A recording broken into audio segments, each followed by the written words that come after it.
Slide দেখতে পাচ্ছ?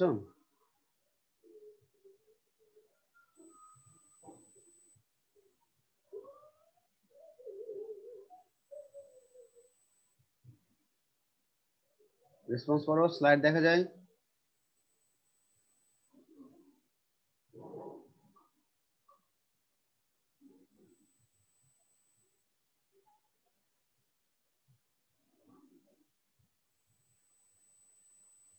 সবাই স্লাইড দেখতে পাচ্ছ?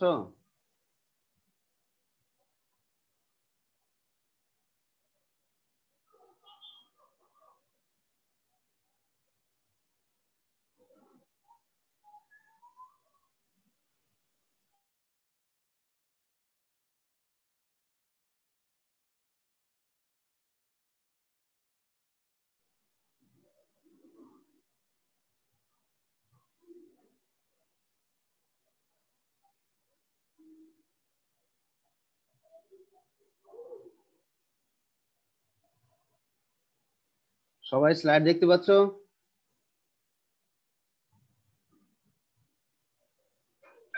জি স্যার, দেখা যাচ্ছে। হ্যাঁ, তো রেসপন্স করছো না কেন? আচ্ছা, ঢাকা সিটি কলেজ অনলাইন ক্লাসে তোমাদের স্বাগতম। আজকের ক্লাস পরিচালনা আমি doctor Mohammad Mahbub Hasan, department of biology. আজকের আলোচ্য অধ্যায় হলো কোষ বিভাজন এবং প্রধান টপিকগুলো হলো সাইটোকাইনেসিস, মাইটোসিসের গুরুত্ব, মায়োসিস পরিস্থিতি, মায়োসিস এক এর প্রোফেজ 1 এর প্রথম দুইটি ধাপ বা উপপর্যায়, লেপটোটিন ও জাইগোটিন।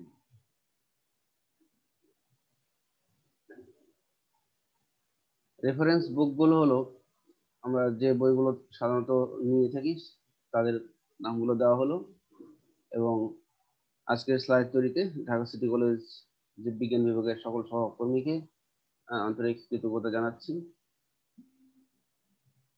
আর সাইটোকাইনেসিস আমরা বলেছিলাম, প্রথম অংশ হলো সাইটোকাইনেসিস। মাইটোসিসের আমরা ক্যারিওকাইনেসিস গত ক্লাসে শেষ করেছি, আজকে আমরা শুরু করছি সাইটোকাইনেসিস। তাহলে টেলোফেজ পর্যায়ের শেষের দিকে সাইটোকাইনেসিস শুরু হয়ে যায়। বিভাজনরত কোষের সাইটোপ্লাজমে দুভাগে বিভক্ত হওয়াকে সাইটোকাইনেসিস বলা হয়। উদ্ভিদ কোষে সাইটোকাইনেসিস ঘটে কোষপ্লেট ও কোষ প্রাচীর গঠনের মাধ্যমে। প্রথমে কোষপ্লেট তৈরি হবে, পরে কোষ প্রাচীর সৃষ্টি হবে। উদ্ভিদ কোষের স্পিন্ডল যন্ত্রের বিষুবীয় অঞ্চল ক্রমশ প্রশস্ত হয়ে কোষ প্রাচীরকে স্পর্শ করে এবং সূত্রগুলো অদৃশ্য হয়ে যায়। তাহলে স্পিন্ডল যন্ত্রের মধ্যে যে তন্তুগুলো ছিল সেগুলো আস্তে আস্তে অদৃশ্য হয়ে যাবে। এন্ডোপ্লাজমিক জালিকা থেকে আসা ফ্র্যাগমোপ্লাস্ট এবং ক্ষুদ্র ভেসিকল মিলিত হয়ে কোষপ্লেট গঠন করবে। ওই বিষুবীয় অঞ্চলে লাইসোজোমের ন্যায় ফ্র্যাগমোজোম জমা হয়, কোষপ্লেটের উপরে এটা জমা হবে, পরে মিলিত হয়ে প্লাজমা গঠন করে। এরা কোষপ্লেট গঠনে সাহায্য করে। কোষ প্লেটের উপরে কিছু পদার্থ জমা হয়, যেমন হেমিসেলুলোজ সহ আরো অন্যান্য দ্রব্য জমা হয়ে কোষ প্রাচীর গঠন করে। কোষ প্রাচীর গঠিত হওয়ার ফলে মাতৃকোষটি পরবর্তী দুভাগে ভাগ হয়ে দুটি অপত্য কোষের জন্ম হয়। আচ্ছা, তাহলে আমরা সাইটোকাইনেসিস জিনিসটা আমরা বুঝলাম। এই নিচে সাইটোকাইনেসিসের ছবি দেওয়া আছে, এটা হলো সাইটোকাইনেসিস। তাহলে এই যে কোষ প্রাচীর, হ্যাঁ, তাহলে এখানে প্রথমে কোষ প্লেট তৈরি হয়েছিল, আর এই কোষ প্লেটের উপরে বিভিন্ন পদার্থ জমা হয়ে এরকম কোষ প্রাচীর তৈরি হয়, যার ফলে দুটি অপত্য কোষ পাওয়া যায়। আচ্ছা, এখন সাইটোকাইনেসিস, ক্যারিওকাইনেসিসের পর সাইটোকাইনেসিস যদি না ঘটতো তাহলে কি হতো? সাইটোকাইনেসিস না হলে এবং ক্যারিওকাইনেসিস চলতে থাকলে একই কোষে বহু নিউক্লিয়াস গঠিত হয়। একে বলা হয় মুক্ত নিউক্লিয়ার বিভাজন। কোনো কোনো শৈবাল, ছত্রাক ও প্রাণী কোষে ক্যারিওকাইনেসিস ঘটে, কিন্তু সাইটোকাইনেসিস ঘটে না। বহু নিউক্লিয়াস বিশিষ্ট সূত্রাকৃতির কাঠামোকে উদ্ভিদের ক্ষেত্রে সিনোসাইটিক কাঠামো বলা হয়। তাহলে আমরা এই ছবিতে দেখে আমরা একটু বুঝতে পারি, যেমন এখানে কি আছে, কোষ প্রাচীর আছে, মানে সাইটোকাইনেসিস হয়েছে। যদি এই কোষ প্রাচীরটা না থাকতো তাহলে কিন্তু কখনোই দুইটা অপত্য কোষ তৈরি হতো না। তখন কি হতো, একটা কোষেই এরকম দুইটা নিউক্লিয়াস থাকতো। দেন ওই দুই নিউক্লিয়াস বিশিষ্ট যখন আবার মাইটোসিস বিভাজনে যেত, তখন পরবর্তী যে কোষগুলো তৈরি হতো তার ক্ষেত্রে 4টা নিউক্লিয়াস হয়ে যেত। এইভাবে বহু নিউক্লিয়ার যুক্ত কোষ হতো। তো উদ্ভিদের ক্ষেত্রে আমরা এরকম বহু নিউক্লিয়াস যুক্ত কোষকে বলবো সিনোসাইটিক। আর যদি এটা প্রাণী কোষের বেলায় ঘটতো, যে প্রাণী কোষের কোনো কোষে যদি সাইটোকাইনেসিস না ঘটতো, তাহলে প্রাণী কোষে বহু নিউক্লিয়াস যুক্ত এই কাঠামোটাকে বলা হতো প্লাজমোডিয়াম। তাহলে আমরা সাইটোকাইনেসিস জিনিসটা বুঝছি, বা সাইটোকাইনেসিস না হলে যে মুক্ত নিউক্লিয়ার ডিভিশন, সেটা কি আমরা বুঝেছি সবাই?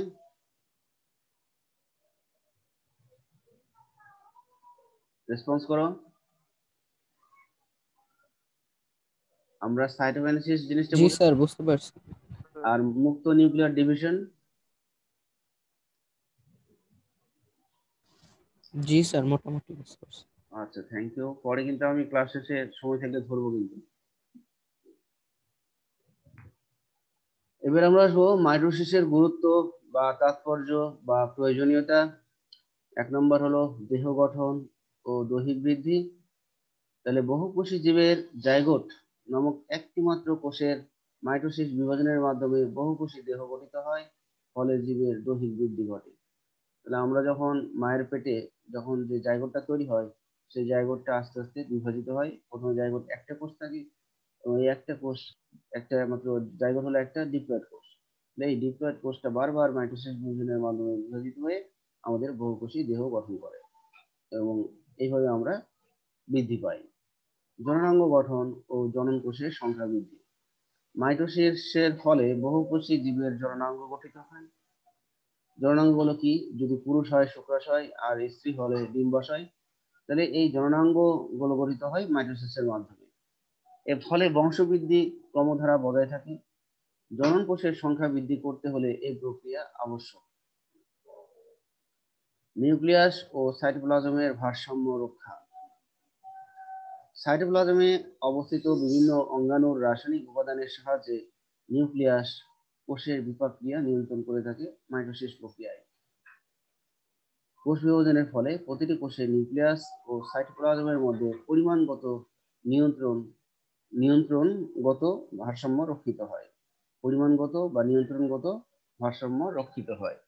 তাহলে মাইটোসিসের কারণে নিউক্লিয়াস এবং সাইটোপ্লাজম, এদের পরিমাণগত বা নিয়ন্ত্রণগত ভারসাম্য রক্ষিত হতে পারে। নির্দিষ্ট আকার আয়তন রক্ষা। মাইটোসিস প্রক্রিয়ার ফলে কোষের স্বাভাবিক আকার, আকৃতি, আয়তন ইত্যাদি গুণাগুণ বজায় থাকে। ক্ষতস্থান পূরণ। বহুকোষী জীবদেহে সৃষ্ট যে কোনো ক্ষতস্থান মাইটোসিস প্রক্রিয়ায় কোষ বিভাজনের মাধ্যমে পূরণ হয়ে থাকে। আমাদের দেহের যদি কোনো জায়গায় কেটে যায়, তাহলে সেই জায়গার কোষগুলো সিগন্যাল পায়, যে কোষ বিভাজনের সিগন্যাল পায়, যার ফলে উক্ত ক্ষতস্থান খুব দ্রুত গতিতে মাইটোসিস বিভাজনের মাধ্যমে সেটা ক্ষতপূরণ হয়ে যায়। ক্রোমোজোমের সমতা রক্ষা। মাইটোসিস কোষ বিভাজনের ফলে দেহের সব কোষ সমসংখ্যক ও সমগুণ সম্পন্ন ক্রোমোজোম লাভ করে। আমরা দেখেছিলাম মাতৃকোষ এবং অপত্য কোষের নিউক্লিয়াস এর ক্রোমোজোম সংখ্যা সমান ছিল। পুনরুৎপাদন। কিছু কিছু অতি প্রয়োজনীয় কোষের জীবনকাল অতি সীমিত, যেমন মানুষের লোহিত রক্তকণিকা এবং কর্নিয়ার বাইরের কোষ। কর্নিয়া হলো চোখের একটা অংশ, কর্নিয়ার বাইরের কোষ। এগুলো ক্রমাগত ক্ষয়প্রাপ্ত হয় এবং মাইটোসিসের মাধ্যমে কোষগুলোর পুনরুৎপাদন ঘটে। আমরা জানি লোহিত রক্তকণিকার আয়ুষ্কাল 120 দিন, 120 দিনের বেশি বাঁচে না। তাহলে 120 দিন পর লোহিত রক্তকণিকা নষ্ট হয়ে যায়। তাহলে যেহেতু একসময় লোহিত রক্তকণিকা কমে যাওয়ার কথা, কিন্তু তা কিন্তু হয় না। তাহলে লোহিত রক্তকণিকা যখন আস্তে আস্তে ক্ষয় হতে থাকবে, তার আগেই আরো কিছু লোহিত রক্তকণিকা তৈরি করে ফেলে মাইটোসিস বিভাজনের মাধ্যমে।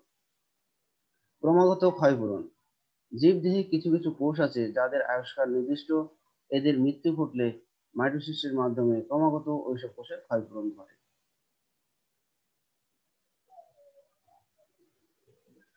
9, গুণগত বৈশিষ্ট্যের স্থিতিশীলতা রক্ষায়। এই প্রকার বিভাজনের ফলে জীবজগতের গুণগত বৈশিষ্ট্যের স্থিতিশীলতা বজায় থাকে। অনিয়ন্ত্রিত মাইটোসিসের কুফল। টিউমার, ক্যান্সার প্রভৃতি অনিয়ন্ত্রিত মাইটোসিসের ফলাফল। টিউমার সৃষ্টি হওয়াকে বলা হয় অনকোজেনেসিস। আমাদের দেহে কোনো একটা কোষ যদি অনিয়ন্ত্রিত ভাবে মাইটোসিস বিভাজন করে, তখন সেই এক ধরনের ফোড়া বা এক ধরনের ফুলে যাওয়া অংশ সৃষ্টি হয়। আর এই ফুলে যাওয়া অংশকে আমরা বলবো টিউমার। তাহলে আমাদের শরীরে টিউমার সৃষ্টি হওয়াকে বলবো অনকোজেনেসিস। তো এটা কেন হয়? কারণ আসলে যখন যে মাতৃকোষটায় কোষ বিভাজন হয়, তখন যে কোষচক্র থাকে, সেই কোষচক্রকে নষ্ট করে যায় এক ধরনের জিন, যার নাম হলো অনকোজিন। তাহলে কোষচক্র বিনষ্টকারী জিন হলো অনকোজিন। যেসব রাসায়নিক পদার্থ ক্যান্সার সংগঠনে উৎসাহিত করে তা হলো মিউটাজেন। তাহলে এমন কিছু রাসায়নিক পদার্থ আছে যাদেরকে বলা হবে মিউটাজেন। তাহলে মিউটাজেনিক পদার্থগুলো কার্সিনোজেনিক পদার্থ রূপে কাজ করে। হ্যাঁ, তাহলে আমাদের যে টিউমার হয়, এই টিউমার হওয়ার পিছনে কারণ হলো কিছু জিন আছে, খারাপ জিন। এই এই জিনগুলো হলো অনকোজিন। এরা মাতৃকোষের কোষচক্রকে নষ্ট করে দেয়। আর আরেকটা হলো যে আমাদের শরীরে কিছু মিউটাজেন নামক পদার্থ থাকতে পারে, হ্যাঁ, যেগুলো এই ক্যান্সার সৃষ্টিকারী, হ্যাঁ, রাসায়নিক পদার্থ। তাহলে এই ক্যান্সার সৃষ্টিকারী রাসায়নিক পদার্থগুলো আমরা বলবো মিউটাজেনিক পদার্থ। এরাই মূলত ক্যান্সার সৃষ্টিতে ভূমিকা রাখে। তাহলে একটা হলো জিন ভূমিকা রাখে, জিন কোষচক্র নষ্ট করে দেয়, সেই জিনটা হলো অনকোজিন। আর আরেকটা হলো কিছু উপাদান আছে যার নাম হলো মিউটাজেন। এরা, হ্যাঁ, ক্যান্সার সৃষ্টিকারী রাসায়নিক উপাদান। বংশবৃদ্ধি। কিছু এককোষী ইউক্যারিওটিক জীবে মাইটোসিস প্রক্রিয়ায় বংশবৃদ্ধি ঘটে, যেমন ক্ল্যামাইডোমোনাস। তাহলে ক্ল্যামাইডোমোনাস হলো এক ধরনের এককোষী শৈবাল। তো এই শৈবাল এককোষী এবং এরা মাইটোসিস প্রক্রিয়ায় তার সংখ্যা বৃদ্ধি করে থাকে বা বংশবৃদ্ধি করে থাকে। কোষের মৃত্যু। বহুকোষী জীবদেহে প্রতিদিন অনেক কোষের মৃত্যু ঘটে। দুটি উপায়ে কোষের মৃত্যু ঘটে। একটি হলো নেক্রোসিস, অপরটি হলো অ্যাপোপ্টোসিস। তো নেক্রোসিস বিষাক্ত দ্রব্যের কারণে ক্ষতিগ্রস্ত হলে অথবা পুষ্টির অভাবের কারণে কোষের মৃত্যু হয়। তাহলে বিষাক্ত দ্রব্য, যেমন অনেক সময় কেউ নিকোটিন খায়, তারপর হলো কেউ হয়তো বিড়ি সিগারেট বা অ্যালকোহল এই সমস্ত জিনিস খায়। এগুলোর মধ্যে এই কিছু বিষাক্ত দ্রব্য রয়েছে। আর এই বিষাক্ত দ্রব্য খাওয়ার কারণে কিন্তু আমাদের কিছু কোষ মারা যায়। আবার অনেক সময় খাদ্যের অভাব, বা খাদ্যের অভাব মানেই হলো পুষ্টির অভাব। আর এই পুষ্টির অভাবের কারণে অনেক কোষ মারা যেতে পারে। তো এই ধরনের মারা যাওয়া কোষগুলোকে বলবো নেক্রোসিস প্রক্রিয়া। আর আরেকটা হলো অ্যাপোপ্টোসিস। এটি হলো কোষের জেনেটিক্যালি নিয়ন্ত্রিত মৃত্যু। মানে কিছু জিন থাকবে, সেই জিনগুলো মূলত সবই কিন্তু সেই কোষগুলো, কারো দেহে যদি এই খারাপ জিনগুলো থাকে, তাহলে দেখা গেলো যে সে যতই পুষ্টি গ্রহণ করুক, কিন্তু তাদের জিনগুলো দেখা গেলো কোষকে মেরে ফেলার জন্য দায়ী। এই ধরনের জিন নিয়ন্ত্রিত কোষের মৃত্যু হলে তাকে আমরা বলবো অ্যাপোপ্টোসিস। তাহলে আমরা কি নেক্রোসিস আর অ্যাপোপ্টোসিস এই দুইটা টপিক বুঝতে পারলাম? জি স্যার। আচ্ছা, এবার আমরা চলে যাই মায়োসিস। মায়োসিস পরিচিতি যাই। মায়োসিস বিভাজনের সংজ্ঞাটা এর আগে বলেছি, আবার একটু রিপিট হোক। যে কোষ বিভাজন প্রক্রিয়ায় নিউক্লিয়াস পরপর দুবার এবং ক্রোমোজোম মাত্র একবার বিভাজিত হয়ে মাতৃকোষের ক্রোমোজোমের অর্ধেক সংখ্যক ক্রোমোজোম যুক্ত 4টি অপত্য কোষ উৎপন্ন হয়, তাকে মায়োসিস কোষ বিভাজন বলে। সহজ ভাষায় বলা যায়, যে কোষ বিভাজন প্রক্রিয়ায় মাতৃকোষ থেকে 4টি অপত্য কোষ উৎপন্ন হয় এবং উৎপন্ন অপত্য কোষের ক্রোমোজোম সংখ্যা মাতৃকোষের ক্রোমোজোম সংখ্যার অর্ধেক হয়ে যায়, তাকে মায়োসিস বলে। তাহলে এখানে কিন্তু মাতৃকোষ এর যে ক্রোমোজোম থাকবে, অপত্য কোষের ক্রোমোজোম সংখ্যা মাতৃকোষের তুলনায় অর্ধেক হয়ে যায়। মায়োসিস আবিষ্কার ও নামকরণ। 1883 সালে বেনেডিন ও হাউসার অ্যাসক্যারিস কৃমির গ্যামেটে হ্যাপ্লয়েড সংখ্যক ক্রোমোজোম আবিষ্কার করেন। অ্যাসক্যারিস হলো একটা গোল কৃমি, এটা আমাদের সবার দেহে আছে। এই গোল কৃমি বা অ্যাসক্যারিস কৃমির গ্যামেটে হ্যাপ্লয়েড সংখ্যক ক্রোমোজোম আবিষ্কার করেন। বোভেরি সর্বপ্রথম গোল কৃমির জননাঙ্গে মায়োসিস কোষ বিভাজন প্রত্যক্ষ করেন। স্ট্রাসবুর্গার 1888 সালে পুষ্পক উদ্ভিদের জনন মাতৃকোষের ক্রোমোজোমে হ্রাসমূলক বিভাজন লক্ষ্য করেন। 1905 সালে ফার্মার ও মোর সর্বপ্রথম হ্রাসমূলক বিভাজনকে মায়োসিস বলেন। পরবর্তীতে গ্রিক মূল শব্দের মিও আম বা টু লিসেন এর উপর ভিত্তি করে বানান করা হয় মায়োসিস, উচ্চারণ মায়োসিস। এখানে শব্দটি মায়োসিস হিসেবে উচ্চারিত হয়। মাইটোসিস কোথায় ঘটে? মায়োসিস নিম্ন শ্রেণীর হ্যাপ্লয়েড জীবে নিষেকের পরে জাইগোটে ঘটে এবং উচ্চ শ্রেণীর ডিপ্লয়েড জীবে নিষেকের পূর্বে গ্যামেট উৎপাদন করে জনন মাতৃকোষে ঘটে।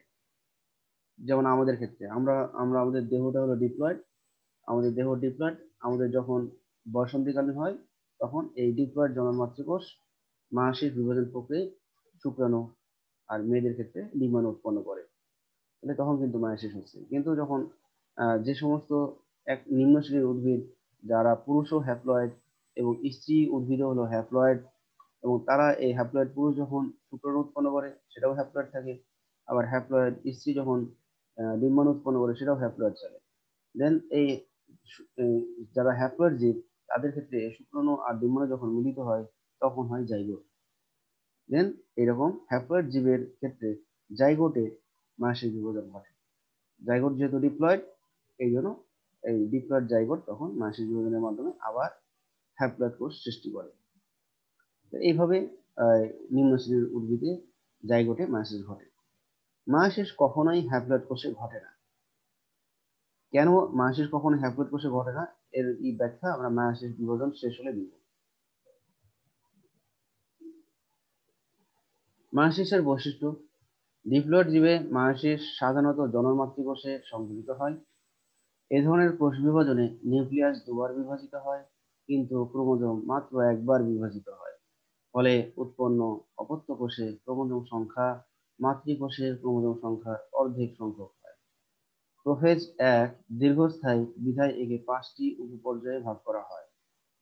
হোমোলোগাস ক্রোমোজোমে জোর বেঁধে বাইভ্যালেন্ট গঠন করে, প্লাজমা সৃষ্টি হয় এবং ক্রসিং ওভার সংঘটিত হয় বলে হোমোলোগাস ক্রোমোজোমের মধ্যে জিন বিনিময় ঘটে।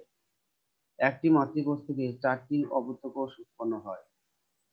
ক্রোমোজোমের স্বতন্ত্র বিন্যাস ঘটে থাকে।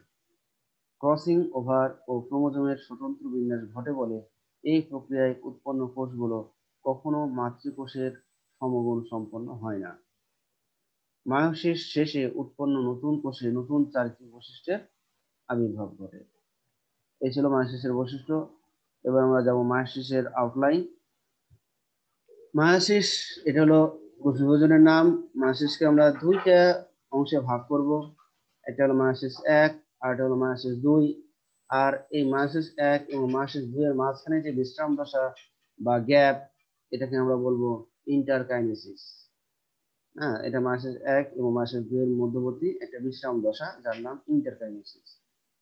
তো আমরা মায়োসিস 1 কে 4টে পর্যায়ে ভাগ করব, মায়োসিস 2 কেও 4টে পর্যায়ে ভাগ করব। মায়োসিস 1 এর 4টা পর্যায়ের নাম prophase 1, prophase 1, metaphase 1, anaphase 1, telophase 1।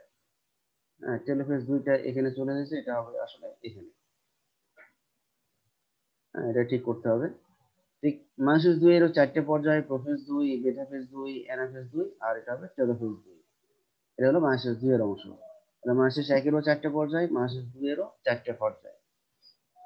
এবার আসবো প্রোফেজ 1। প্রোফেজ 1 এর উপপর্যায় হলো 5টি: leptotene, zygotene, pachytene, diplotene, diakinesis.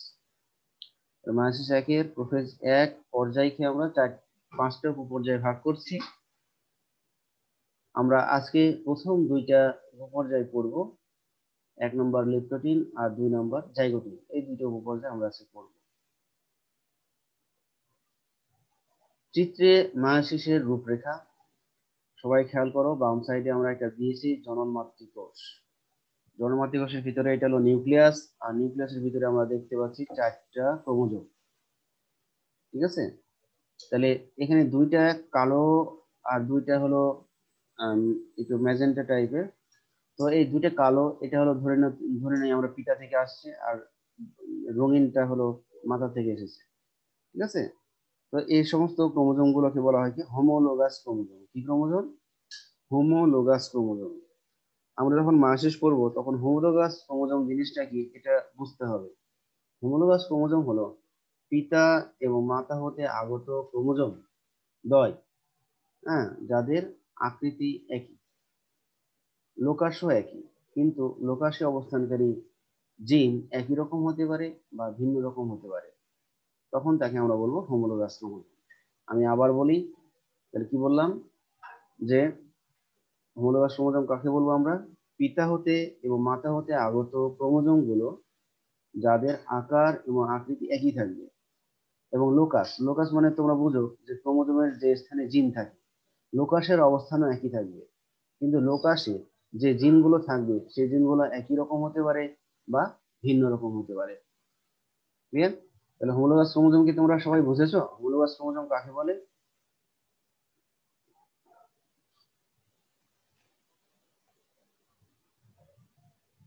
Hello, homologous chromosome কাকে বলে সবাই কি বুঝছো? জি স্যার। আচ্ছা, তাহলে এখানে দেখো জনমাতৃকোষ, এখানে আমরা প্রথম মাসিক বিভাজন যখন হচ্ছে তখন কিন্তু ক্রোমোজোম সংখ্যা অর্ধেক হয়ে গেছে। কারণ আমরা মাতৃকোষে দেখেছিলাম 4টা ক্রোমোজোম, আর মাসিক 1 হওয়ার পরে যে 2টা নিউক্লিয়াস পেয়েছি বা কোষ পেয়েছি, তাতে ক্রোমোজোম সংখ্যা অর্ধেক হয়ে গেছে। এখানে 4টা ছিল, অপত্য কোষে হয়ে গেছে 2টা, অপত্য কোষে হয়েছে 2টা ক্রোমোজোম। তাহলে এটা ছিল ডিপ্লয়েড, আর একে তখন আমরা বলছি হ্যাপ্লয়েড। তাহলে যখন ক্রোমোজোম সংখ্যা মাতৃকোষের তুলনায় অর্ধেক হয়, হ্যাঁ, তখন সেটা হয় হ্যাপ্লয়েড।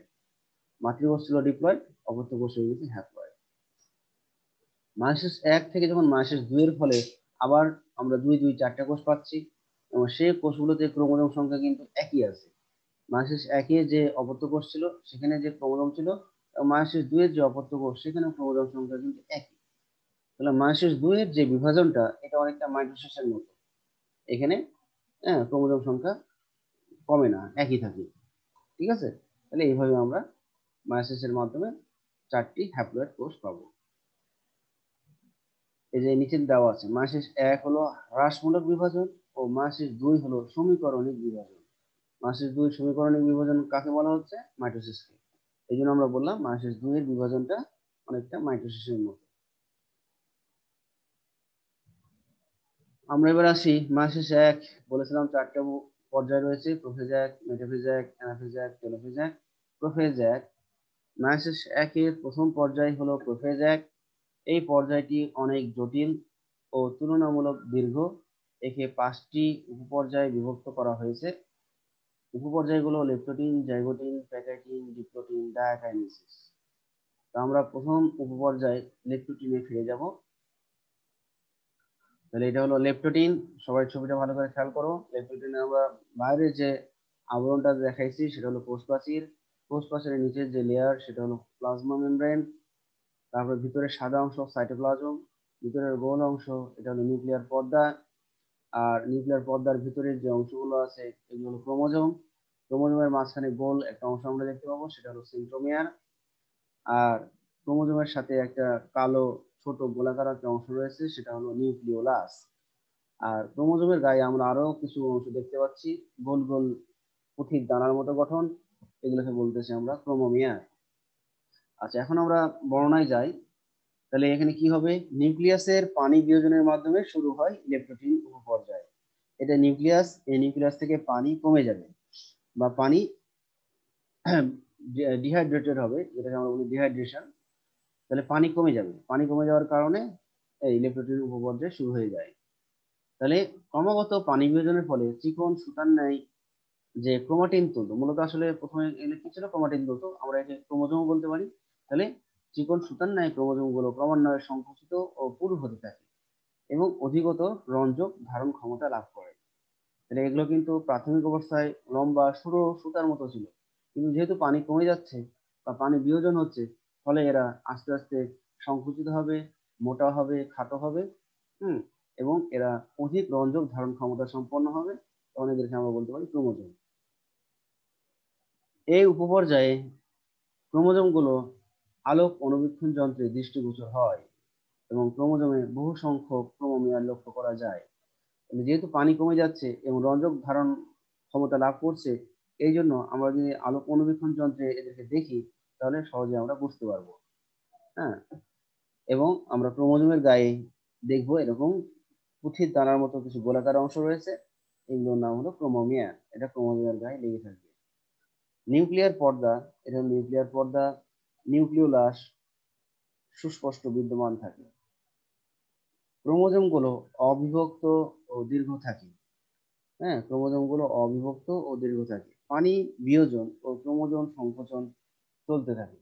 হ্যাঁ, তাহলে এই প্রক্রিয়ার শেষের দিকেও পানি বিয়োজন এবং ক্রোমোজোমের সংকোচন চলতে থাকে। তাহলে এই ছিল হলো লেপ্টোটিন। তাহলে লেপ্টোটিনের মধ্যে কোনো বৈশিষ্ট্য যদি কোনো কারো সমস্যা থাকে বলতে পারো। লেপ্টোটিনে কারো কোনো সমস্যা আছে কোথাও? লেপ্টোটিন উপপর্যায়ে কারো কোথাও সমস্যা আছে? না স্যার। তাহলে স্যার এটা মাইটোসিসের প্রোফেজের প্রথম অংশের মতো না এটা? না না, মাইটোসিস না তো, আমরা তো মাইটোসিস শেষ করে দিয়েছি, আমরা তো আছি এখন না স্যার, মায়োসিস। এমনি বলতেছি আর কি, মাইটোসিসের প্রোফেজও তো পানি বিয়োজন হ্যাঁ ঘটছিল হ্যাঁ হ্যাঁ হ্যাঁ, প্রথম এটা দিকে, এটা ওইটাও হয়। স্যার বলছিলাম। মাইটোসিসের প্রোফেজ যেমন আমরা দেখেছিলাম যে পানি বিয়োজন হচ্ছে, হ্যাঁ, এবং পানি বিয়োজন হয়ে আহ, দেখা গেলো যে ক্রোমাটিন গুলো ছিল সেগুলোতে পানি বিয়োজন হচ্ছে হয়ে আস্তে আস্তে মোটা খাটো রঞ্জক ধারণ ক্ষমতা হ্যাঁ সম্পন্ন হয়েছিল। ঠিক এখানেও একই রকম প্রসেস শুরু হয়, প্রথম দিকে প্রসেস হ্যাঁ, গুলো জি ঠিক স্যার। একই রকম। ঠিক আছে। আর যেহেতু পানি কমে জি যাচ্ছে, স্যার। এই পানি কমে যাওয়ার কারণে এরা রঞ্জক ধারণ ক্ষমতা লাভ করে। তাহলে আমরা এটা দেখলাম, তখন আমরা বলছি ক্রোমোজোম। আর এই আলোক অনুবীক্ষণ যন্ত্রে যদি আমরা এই লেপ্টোটিনকে দেখি, তাহলে আমরা সহজেই ক্রোমোজোম গুলোকে দেখতে পাবো, এবং ক্রোমোজোমের গায়ে যে পুঁথির দানার মতো গোলাকার কিছু বস্তু লেগে আছে সেটাও আমরা পর্যবেক্ষণ করতে পারবো। তারপর নিউক্লিয়ার মেমব্রেন, নিউক্লিওলাস, এগুলো তো সুস্পষ্ট থাকবেই। ক্রোমোজোম গুলো অবিভক্ত থাকে এবং দীর্ঘ থাকে। পানি বিয়োজন ও ক্রোমোজোম সংকোচন চলতে থাকে। এই ছিল গেলে প্রথম লেপ্টোটিন উপপর্যায়। আমরা এবার চলে যাব 2 নম্বর উপপর্যায়। উপপর্যায়ের নাম হলো জাইগোটিন। তাহলে এই উপপর্যায়ে হোমোলোগাস ক্রোমোজোম গুলো জোড়া গঠন করে। এই যে আমি আবার হোমোলোগাস ক্রোমোজোমে ফিরে আসছি। এই উপপর্যায়ে হোমোলোগাস ক্রোমোজোম গুলো জোড়া গঠন করে। আচ্ছা, তার আগে এবার বলো, আমি তো হোমোলোগাস ক্রোমোজোম একটু হলেও তোমাদেরকে হিন্টস দিয়েছিলাম যে হোমোলোগাস ক্রোমোজোম জিনিসটা কি, তখন সবাই বলেছিল যে স্যার বুঝি। এবার যারা বুঝো বা যারা বলেছিল বুঝি, তারা একটু আবার রিপ্লাই করো যে হোমোলোগাস ক্রোমোজোম গুলো কি, হোমোলোগাস ক্রোমোজোম কাকে বলে, একটু রিপ্লাই করো। আর না বুঝে থাকলে আবার বলতে পারো যে বুঝে নাই। আর যারা বুঝেছো তারা বলো। অবশ্যই অনেক কেউ কেউ না বোঝার তো কথা, হোমোলোগাস ক্রোমোজোমের সংজ্ঞা আমি একটু আগে দিয়েছি, কারো না কারো তো বোঝার কথা। বলো হোমোলোগাস ক্রোমোজোম কাকে বলে, রেসপন্স করো, চুপ করে থেকো না। আর না পারলে বলে দাও যে পারছি না। স্যার জি স্যার। স্যার স্যার জাইগোটে ইয়া হ্যাঁ বলো। লোকাস লোকাস সেম থাকে দুইটা ইয়ার মধ্যে, ক্রোমোজোমের মধ্যে, কিন্তু কিন্তু জিনগুলা চেঞ্জ হয়ে যায়। জিনগুলো একই রকম থাকতে পারে বা চেঞ্জও হতে পারে। হ্যাঁ, কিন্তু লোকাসটা সেম থাকে। লোকাসটা সেম থাকবে, আকৃতি। আকৃতিও সেম। আকৃতিও সেম। আর ক্রোমোজোম গুলো আসবে কোথা থেকে? স্যার কি জানি বলে, ইয়া কি পিতা, বলতে গেছি, পিতা ও মাতা হতে। মা- হ্যাঁ, পিতা ও মাতা হতে। তাহলে এই যে এখানে দেখো, এখানে যেমন দুইটা বড় ক্রোমোজোম আর এখানে দুইটা ছোট ক্রোমোজোম। তাহলে পিতা হতে আগত একটা বড় ক্রোমোজোম, মাতা হতে আগত একটা বড় ক্রোমোজোম। এই দুইটা বড় ক্রোমোজোম কিন্তু এদের আকৃতি কিন্তু সমান। আবার দুইটা ছোট ক্রোমোজোম এদেরও আকৃতি কিন্তু সমান। এখন এখানে আমাদের জিন এখানে আমরা দেখাইনি, কিন্তু এখানে যে লোকাস মানে জিন যেখানে থাকবে, ধরে নাও আমি এই যে আমি এখানে কার্সর যেখানে আমি ফিট করলাম, এটা মনে করো যে লোকাস। তাহলে এই লোকাসে একটা জিন থাকবে। এখানে যদি লোকাস হয় ঠিক একই রকম, এই কালো ক্রোমোজোম ঠিক সেম জায়গায় একটা লোকাস থাকবে এবং সেখানেও একটা জিন থাকবে। তাহলে লোকাস কিন্তু সেমই থাকবে, কিন্তু লোকাসে অবস্থানকারী যে জিনগুলো, এখানে যদি আমি ধরি টি জিন, মানে টি ক্যাপিটাল টি মানে লম্বা বৈশিষ্ট্যের জন্য দায়ী, আর এখানে ধরলাম মনে করো যে স্মল টি, এটা হলো খাটো বৈশিষ্ট্যের জন্য দায়ী। আবার এই একইও হতে পারে, এখানেও ক্যাপিটাল টি জিন ধরলাম, এখানেও এই লোকাসেও ঠিক একই ক্যাপিটাল টি জিন ধরলাম। তাহলে লোকাসে যে জিনগুলো থাকবে সেগুলো একই রকম হতে পারে বা ভিন্ন রকম হতে পারে। তাহলে এই হলো হোমোলোগাস ক্রোমোজোম। আমি আবার তাহলে প্রথম থেকে বলি হোমোলোগাস ক্রোমোজোম জিনিসটা কি। তাহলে পিতা এবং মাতা হতে আগত ক্রোমোজোম গুলো যাদের আকৃতি একই, লোকাসের অবস্থান একই, কিন্তু লোকাসে অবস্থানকারী জিনগুলো একই রকম বা ভিন্ন রকম হতে পারে। তাহলে সেই ক্রোমোজোমকে আমরা বলবো হোমোলোগাস ক্রোমোজোম। তাহলে যেহেতু হোমোলোগাস ক্রোমোজোম দ্বয়ের মধ্যে পরস্পর ক্রিয়াশীল আকর্ষণ এই জোড়া গঠনের কারণ। তাহলে এই যে হোমোলোগাস ক্রোমোজোম আছে, এখানে বড় দুইটা ক্রোমোজোম, এখানে ছোট দুইটা ক্রোমোজোম। তাহলে এই হোমোলোগাস ক্রোমোজোমের মধ্যে পরস্পরের আকর্ষণ বৃদ্ধি পায় এবং এই আকর্ষণ প্রথমে শুরু হবে সেন্ট্রোমিয়ার হতে। প্রথমে আকর্ষণগুলো শুরু হয় সেন্ট্রোমিয়ার হতে এবং পরে আকর্ষণ বৃদ্ধি পায় বা বিস্তৃত হয় বাহুর দিকে। তাহলে হোমোলোগাস ক্রোমোজোমের দ্বয়ের মধ্যে প্রথমে আকর্ষণ শুরু হবে সেন্ট্রোমিয়ারের মাঝখান হতে, পরে আকর্ষণ বিস্তৃত হবে বাহুর দিকে। তাহলে হোমোলোগাস ক্রোমোজোম দ্বয় একটি পিতা হতে এবং অপরটি মাতা হতে আগত। এবার আসছি আমরা দুটি হোমোলোগাস ক্রোমোজোম এর মধ্যে জোড় সৃষ্টি হওয়াকে সিন্যাপসিস বলে এবং এরূপ প্রতিটি জোড়বদ্ধ ক্রোমোজোমকে এক একটি বাইভ্যালেন্ট বলা হয়। তাহলে এখানে আমরা দেখেছি যে বড় যে দুইটা ক্রোমোজোম, এই বড় দুইটা ক্রোমোজোম হ্যাঁ পরস্পর আকর্ষিত হওয়ার কারণে বা আকর্ষণের ফলে এরা দুইটা বড় ক্রোমোজোম মিলে একটা জোড় সৃষ্টি করেছে। তো এই জোড় সৃষ্টি করার প্রক্রিয়াকে বলবো সিনাপসিস, আর জোড় বাঁধা ক্রোমোজোম দুটাকে আমরা বলবো বাইভ্যালেন্ট। ঠিক একই রকম ভাবে ছোট দুইটা যে ক্রোমোজোম আছে তাদের মধ্যে পরস্পরের আকর্ষণের কারণে এরাও জোড় সৃষ্টি করে। জোড় সৃষ্টি করার প্রক্রিয়াকে বলবো সিনাপসিস, আর জোড় বাঁধা ক্রোমোজোম দুটাকে একসাথে আমরা বলবো বাইভ্যালেন্ট। তাহলে একটি কোষে যতগুলো ক্রোমোজোম থাকবে তার অর্ধেক সংখ্যক বাইভ্যালেন্ট গঠিত হবে। আমরা যখন লেকটোটিন শুরু করেছিলাম, লেকটোটিনের মধ্যে কয়টা ক্রোমোজোম দেখেছিলাম? লেকটোটিনের মধ্যে নিউক্লিয়াস চারটা, আর এখানেও ক্রোমোজোম কয়টা আছে? 1 2 3 4, চারটা ক্রোমোজোম আছে। কিন্তু বড় দুইটা ক্রোমোজোম এরা মিলিত হয়ে একটা জোড়া তৈরি করেছে, ছোট দুইটা ক্রোমোজোম মিলিত হয়ে একটা জোড়া তৈরি করেছে। তাহলে বড় এক জোড়া এটা হলো একটা বায়োভ্যালেন্ট এবং ছোট এক জোড়া এটা হলো একটা বায়োভ্যালেন্ট। তাহলে একটা বায়োভ্যালেন্টে কয়টা ক্রোমোজোম থাকবে? দুইটা ক্রোমোজোম থাকবে। একটা বায়োভ্যালেন্টে দুইটা ক্রোমোজোম থাকে। নিউক্লিওলাস এবং নিউক্লিয়ার মেমব্রেন তখনও দেখা যায়। আমরা এখানে দেখতে পাচ্ছি নিউক্লিওলাস আছে এবং নিউক্লিয়ার মেমব্রেন এটাও আছে। তাহলে নিউক্লিয়ার মেমব্রেন এবং নিউক্লিওলাস স্পষ্ট দেখা যায়। আমরা আরো একটা জিনিস লক্ষ্য করেছি, ক্রোমোজোমের গায়ে পুঁথির দানার মতো গোলাকার বস্তু, যেটাকে আমরা বলেছি ক্রোমোমিয়ার। এই ক্রোমোমিয়ারও আমরা দেখতে পাচ্ছি ক্রোমোজোমের গায়ে লেগে আছে। তাহলে ক্রোমোজোমের গায়ে ক্রোমোমিয়ার গুলো তখনও দৃশ্যমান থাকে। স্যার, ক্রোমোমিয়ার কি ক্রোমোজোমের গায়ে কি সব সময় থাকে? যেমন ধরেন সবসময় থাকবে না। এটা তোমার মায়োসিস একের প্রোফেজ যে এই প্রোফেজ একের প্রথম দুইটা উপপর্যায়টা দেখা যায়, লেপ্টোটিন আর জাইগোটিন। প্যাকেটিন থেকে এটা আস্তে আস্তে নষ্ট হয়ে যায়। ঠিক আছে। প্রাণীকোষের ক্ষেত্রে এই উপপর্যায়ে সেন্ট্রিওল বিভক্তির সূচনা ঘটে। তাহলে প্রাণীকোষ যেহেতু আমরা এখানে পড়ছি না, আমরা উদ্ভিদ কোষের প্রতিবেদন পড়ছি, জাস্ট প্রাণীকোষের এই ইনফরমেশনটা একটু জেনে রাখতে পারো। প্রাণীকোষের ক্ষেত্রে জাইগোটিনে সেন্ট্রিওল, যেটা আমরা অঙ্গাণু আছে, যেহেতু উদ্ভিদ কোষের সেন্ট্রিওল থাকে না, এই জন্য এখানে উদ্ভিদ সেন্ট্রিওল আমরা এখানে দেখতে পাচ্ছি না। প্রাণীকোষে এই অঙ্গাণুটা থাকে সেন্ট্রিওল। তাহলে প্রাণীকোষের ক্ষেত্রে এই জাইগোটিন উপপর্যায়ে সেন্ট্রিওল বিভক্তির সূচনা ঘটে। তো এই ছিল হলো জাইগোটিন। তাহলে জাইগোটিনের ব্যাপারে কোনো সমস্যা আছে আর কোথাও? না স্যার। আচ্ছা, এবার আমরা একটা নমুনা প্রশ্নে যাই। এ ও বি হলো যথাক্রমে মাতৃকোষ ও অপত্যকোষ, যাদের প্রত্যেকটিতে 20টি করে ক্রোমোজোম রয়েছে। তাহলে এ হলো মাতৃকোষ আর বি হলো অপত্যকোষ। অপত্যকোষ ও মাতৃকোষে উভয় কোষে নিউক্লিয়াসে 20টি করে ক্রোমোজোম আছে। মানে কোন বিভাজনের কথা বলা হচ্ছে? মাতৃকোষ এবং অপত্যকোষে উভয়ের ক্ষেত্রে 20টা করে ক্রোমোজোম। তাহলে কোন বিভাজন এখানে? মাইটোসিস। Good, mitosis. মাইটোসিস। তাহলে ক নাম্বার, এমপিএফ এর পূর্ণরূপ লিখো। কেউ কি পারবা? এমপিএফ মানে কি? সেল সাইকেলের মধ্যে G2 দশাতে ছিল।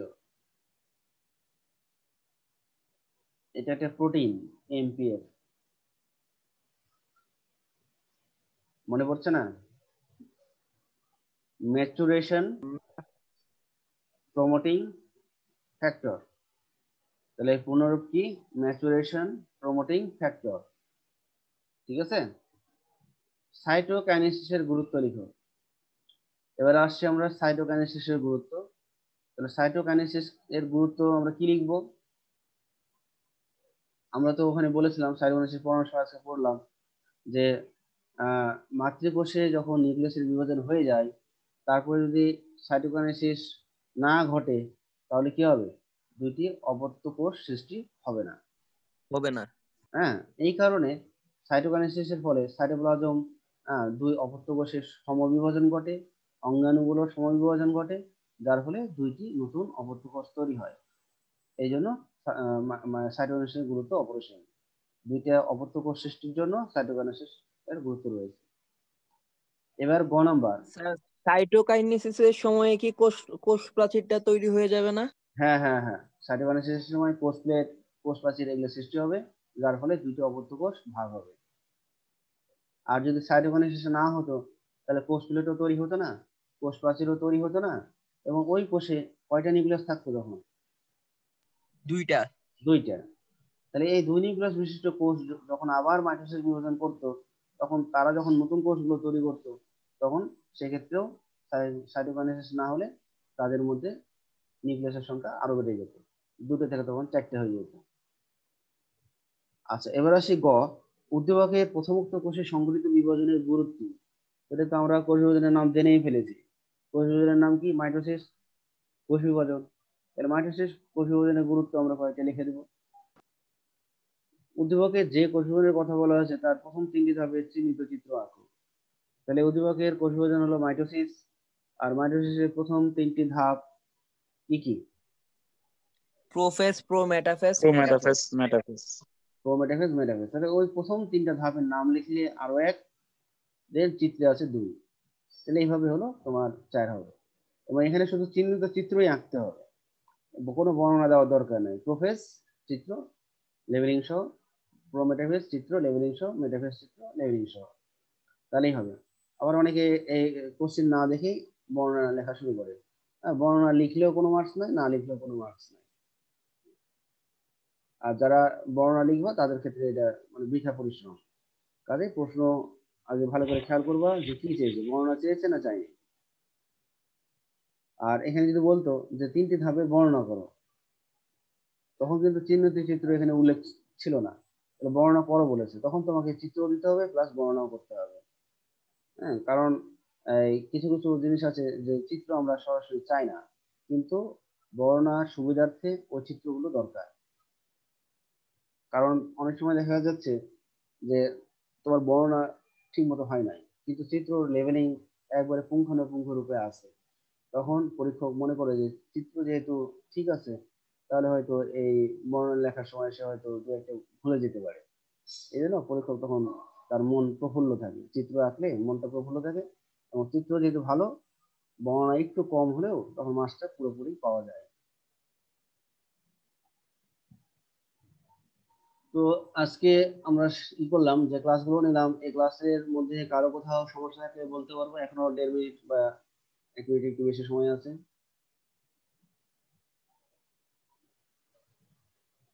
আছে কারো কোথাও কোনো সমস্যা আছে?